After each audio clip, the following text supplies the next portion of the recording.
ஒரு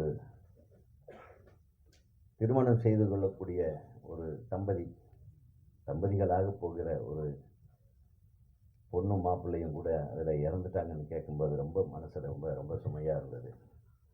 இதை கேட்டு நடிகர் திரு விஜய் அவர்கள் மனசு எவ்வளோ பாடுபட்டிருக்கோம். நம்ம எல்லாரும் இறந்தவர்களோட குடும்பங்களோடு சேர்த்து நடிகர் திரு விஜய் அவர்களுடைய மனசோடு நம்ம நிற்போம். ஏன்னா இது யாரும் எதிர்பார்க்காத நடந்த ஒரு விபத்து. எதுக்கு விசாரணை அது இது வருது, அது என்ன ஏதுன்னு பின்னாடி அது அரசியல், அதுக்குள்ளே போக வேண்டாம். நமக்கு உயிர்கள் தான் முக்கியம். போன உயிர்களை மீட்டெடுக்க இறைவனாலும் முடியாது. இறைவனால் முடியாத ஒன்று என்னென்னா செத்தவங்களை உசுரோடு கொண்டு வரும்.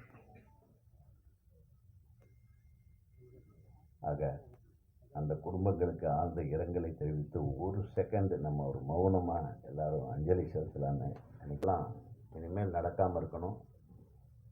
அரசியல் தலைவர்களும் சரி, அந்தந்த ஊரில் கூட்டத்தை அரேஞ்ச் பண்ணுற அந்தந்த கட்சி நிர்வாகிகளும் சரி, காவல்துறையும் சரி, அரசும் சரி, ஒவ்வொரு தலைவர்களுடைய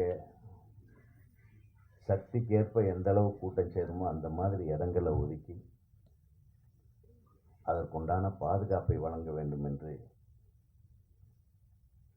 திரையுலகத்தின் சார்பாக நான் அன்போடு கேட்டுக்கொள்கிறேன்.